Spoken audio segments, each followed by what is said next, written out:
Very good evening. Thanks for joining us here on the Sunday edition of the Urban Debate. I'm Afrida Rahman Ali. The media organizations in Manipur, viewers, are at loggerheads right now with the Biren Singh government in Manipur over the non-clearance of advertising dues. The earlier deadline of 10th of December, which the Editors Guild had set for the government to release the funds, came and went with no breakthrough in this issue. So now the Editors Guild has decided to issue another ultimatum today to bring down shutters of their respective workplaces and stop work indefinitely until their pending dues are cleared. Now, there's a financial compulsion in this as well, which we will bring out in our discussion. The fact is that many of these organizations are claiming that they have no funds left to even continue functioning. So this comes even as multiple cases of sedition have been filed against journalists recently in Manipur. So the question we want to address here today is the local media in Manipur being arm-twisted to toe the line, failing which the state government is launching a two-pronged attack. A, squeeze ad revenue. B, hang the dagger of the Sedition Act on journalists. Is that the policy adopted by the Biren Singh government? That's the question we want to address. Or is this a case of media ganging up against the state government, holding it to ransom by issuing ultimatums, even as most of them are actually dependent on the government largesse to survive in business? In the absence of private funding and corporate ads in a state like Manipur, these organizations have little choice but to actually survive on these government-sponsored ads. So what I'm going to do is let's bring in the guests that we have on the show today. Joining us from Manipur, Khogendra Khondram, President of the Editors Guild in Manipur, and also Paojel Chaoba, Executive Editor, The Frontier in Manipur. Very good evening, gentlemen. Thanks for joining us. Mr. Khondram, first to you, I want to begin by asking you, what exactly are the editors in Manipur aggrieved about? What is the amount that is pending to you that you have decided to actually issue an ultimatum to close shop altogether and stop working? Over to you, sir. Me? Yes, Mr. Khondram, to you, sir. Please go ahead. The pending amount is about rupees 10 to 15 crore. Okay. It is 10 to 15 crore, I think. To a big media house, and like national media houses, it is a small amount. But in Manipur, it is a big amount for us. In Manipur, we have a population about 29 lakhs. The readers, the subscribers are about, I think, 3 to 4 lakh. Okay. So, in terms of circulation, it is very small. So, we have to depend on government advertisement. Right? Government issued advertisement for from time to time, but they are never paying any bills. The bill amount is about 10 to 15 crore. Right from 2020, the government is not clearing all bills. So we have to do something. Yes. Okay. Right. So you're saying the amount due to you is between 10 to 15 crore rupees. This has been pending since 2018. You have raised this issue with the Biren Singh government, with the IB ministry? 2020. Till 2020. Okay. But from what I understand, you have raised it on a number of occasions. You had also given a deadline earlier of 11th of December to clear the bills, but it seems nothing moved. Okay, let me bring in Mr. Chaoba as well here. Mr. Paojel Chaoba, your views on this issue, because as I understand, first of all, that there was a sedition case against you and you are out on bail. What exactly happened, Mr. Chaoba? Actually, we didn't do anything except doing our job. As a media, we printed some articles which was criticizing the militant organizations in Manipur. So the Biren-led government decided to arrest me and my another associate of mine. Okay. Under charges of the UAPA sedition. And after much pressure from the public, we were let out on bail. Then, and Okay. after that, many things were imposed on us, like we were imposed with the first IT digital media regulations 2020, I believe. So the front-end Manipur, we have the credit of being oppressed and being slapped with the digital media acts for the first time in India. That's what we are suffering here. The independent media are being very much harassed in our state. Okay. Harassed, in what sense, Mr. Chaoba? You're saying, yes, the media is being harassed. You were arrested along with your associate. You claim that you were simply doing your job. So are we to believe that the government is sort of using these kind of tactics now to have to bring the media, to make the media toe their line? Is that what you're trying to suggest, Mr. Paojel Chaoba? I believe that the host is much more than aware that it is not localized to only our state of Manipur, but rather for the nation only, the Indian state. So I feel that you would be more aware of what is happening in the nation just about now and how the freedom of the press is being subjugated, we are being gagged. Okay. And that's not a separate thing for Manipur only, but it's for across the nation. So you're saying that this is part of a larger malaise. It's just symptomatic of what is happening across everywhere else. Mr. Komdram, I want to ask you that, you already issued a deadline, first, the Editors Guild, I mean, for the 11th of December. Now, nothing moved. It kind of fell on deaf ears.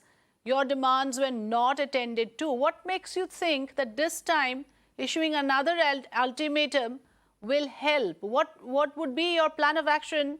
Just suppose nothing moves even after 15th of December. On the night of 10th December, Chief Minister Biren and talked to me. He called me on phone and said that Okay. He is going to see the matter as soon as possible. Not only to me, he also spoke to Mr. Samjai, President of All Manipur Working Journalists Union, that he will personally look into the matter and will try to clear the bills. So we are giving 5 days time to him, to the government. That's why. So you are willing to give some more time, but are you sticking to your 15 December deadline or you're willing to revise that? No. We are sticking. Okay. Okay. This is again an election-bound state. Manipur is going to elections in March 2022. The party in power also has a lot at stake here. Mr. Chaoba, on one hand, there is dependence on state funds, which you have admitted, which Mr. Komdram has admitted, that it's a very small population, very small, subscriber pool that you have. So to survive, to sustain all those who are working in these publications, the government ads that come in are useful to run the organization. It's part of the business model. On the other hand, there is a clamor for press freedom. Isn't this a very tricky situation, Paojel Chaoba? I know you said this is symptomatic of what's happening everywhere else, but do you feel the media that way lacks the bargaining power, which is why it is getting arm twisted in this manner? Exactly. Is a question directed to me? Yes, Mr. Paojel Chaoba, please. See, there is much debate on what censorship is and when it is okay, of what censorship should be. And I mean, if you are going to censor political party, the ruling political party, then will there be a balance of news when we are supposed to give a very balanced views to the public? Yeah. Like if you're just censoring the BJP, then you'll be just covering the Congress. So would that be fair? There is one question that we have to ask also as journalists, that would it be fair, just that we're demanding some things, our financial issues, would that be fair to just gang up on the government to just release the funds? There is one question that we have to ask also regarding that censorship. Or are there also other pressing matters, like if that matter was like AFSPA, Can we do the same, that to repeal office power, all the media persons shut down for a larger cost than our financial issues? These are the things which comes in mind. Yes, and why should you not? Why would you censure yourself from raising issues like AFSPA? Why would you operate under fear? These are valid questions, and this, like you said, applies to everyone else, every journalist across the country, which is why we decided to take up this matter, because it's a very serious issue. The press freedom, the fourth pillar of democracy, must be allowed to function independently. But like you said, some of these issues, again, are issues of constraints for the media management, where they have certain other compulsions. Mr. Komdam, I want to ask you there that in Manipur, the state government claims they are cash-strapped. Post-pandemic financial distress, like you said, for the media organization, the same goes for the state government. They have to prioritize on their expenditure in media, and media spending, frankly, may not exactly feature top of the list at a time like this. So don't you think that the state government would have similar compulsions as well when it comes to the finances? No. Rupees 10 to 15 crore is a mere amount. If willing, they can clear all the bills. Yesterday, Chief Minister called me and said that he is ready to clear bit by bit. Okay. Okay, if the government is willing, they can clear all the bills within a month, I think so. But I don't know. CM is assuring us that he is going to clear all the bills, but we want direct action, visible action. That's why we are giving him 5 days time. On 15, we will have a discussion and we will start our agitations. Okay. Can you give us a rough idea on what is the level of employment generated by the media houses? Because I imagine that there would be young people employed with these organizations. The government also has an obligation to support the media that is generating employment for the youth in the state. And I know, coming from the Northeast, that there are very limited job opportunities. Isn't it also the government's duty? Forget about the fact about the government ads and revenue. What about supporting these organizations for the mere fact that they are generating employment, Mr. Komdam? Yeah, media houses are generating employment opportunities to the youths. Now, I am editing a newspaper called Shanghai Express, Manipur edition. Shanghai Express has 2 editions, one English edition and one Manipur edition. There are more than 300 journalists and journalists. We are working there. Likewise, some other newspaper, big newspaper, big in the sense that in Manipur it is big. Farm also employ the same number, and there are other newspapers, and there are some electronic media, local cable network operators. They employ more than 500 by its Impact TV, ISTV, and Dome TV, there are Image TV, many others. Okay. In total, I think in Manipur, media houses are giving employment opportunity to more than 10,000, I think so. Okay. It is not a big number. That's a big number. That's a big number for a small state like Manipur. And also the local population, from what I understand, is dependent on local news, regional news, TV channels. There's the reflection of a state like Manipur in major national channels, I would have to admit, is small. I mean, we here on Mirror now cover the length and breadth of the country. There is no such bias against one region or the other. But largely speaking, that is how it is with the rest of the channels. So I quite understand what you're saying, that the media, the regional media, is doing a great service. It's a great public service that is being done by actually reporting on issues for the people out there, and that is required. That is a necessity. That's the fourth pillar of democracy. So far from, supporting it for what it is, the government is ignoring this issue. Paojel Chaoba, do you agree that there's a larger responsibility that the government has to exercise? And this has just come through my discussion with you just now, that here is a responsibility that the government is failing to do. See, if you compare the present government, it is something like an ATM booth. But most of the time, when you go there to make a withdrawal, it is empty. So you can say that there are some things which they promise on paper and through the propaganda, but most of it is not very actually executed on the ground. And one thing that I would like to point out is like media has gone a whole paradigm shift.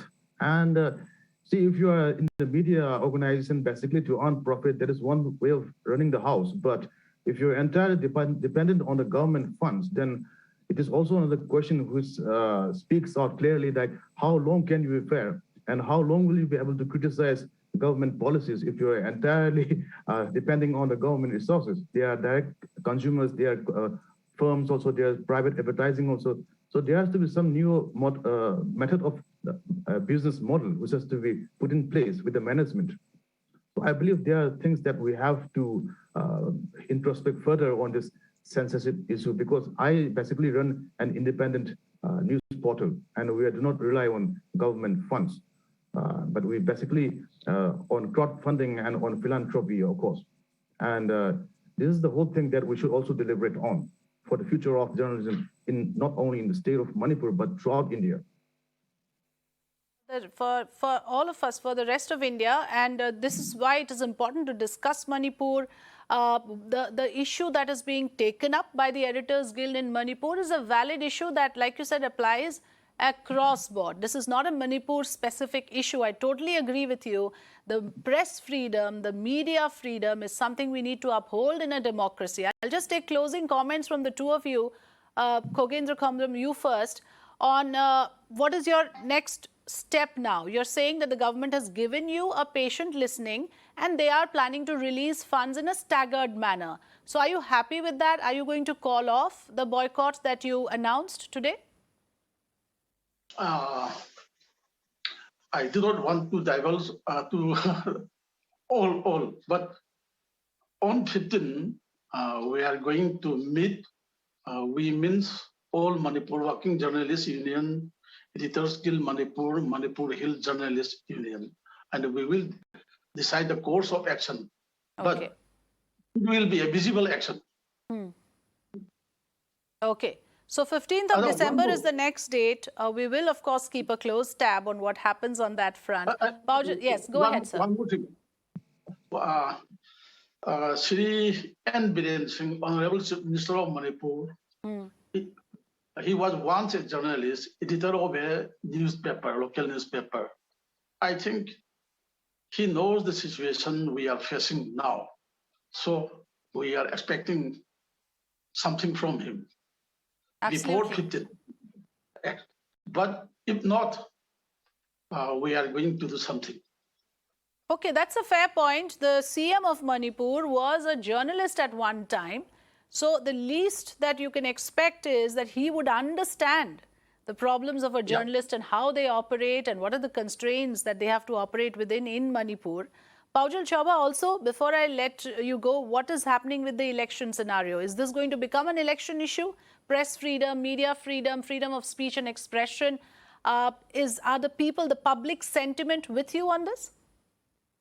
I believe that is a question which is best left like for the future to see. But what I'm saying, I would like to join on my senior comrade's opinion that our CM was also once an editor. Yes. So if he's an editor, then at least he should have the conscience to let the media work freely.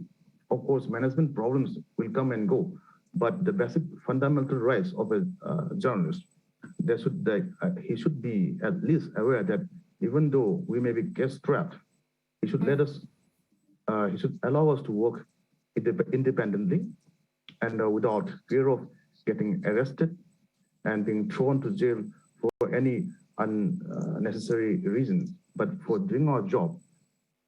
if we are put in jail, that is another thing that I believe that the government should also ponder on, besides the other overwhelming issues of management. Yes, and people are watching, and we would like to believe that people are not fools. They are judging the actions of the Manipur government.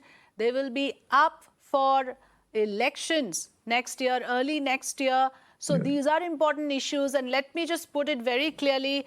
What you're asking for is rightfully yours, legitimately yours, democratically yours. You're only asking to be allowed to do your job, to be allowed press freedom, and not to punish you by squeezing the government-sponsored ads. Those kind of tactics should not be employed against the media. I really appreciate your joining us, Paojel Chaoba, and Mr. Khogendra, for giving us your time. Appreciate your sharing your views with us this evening.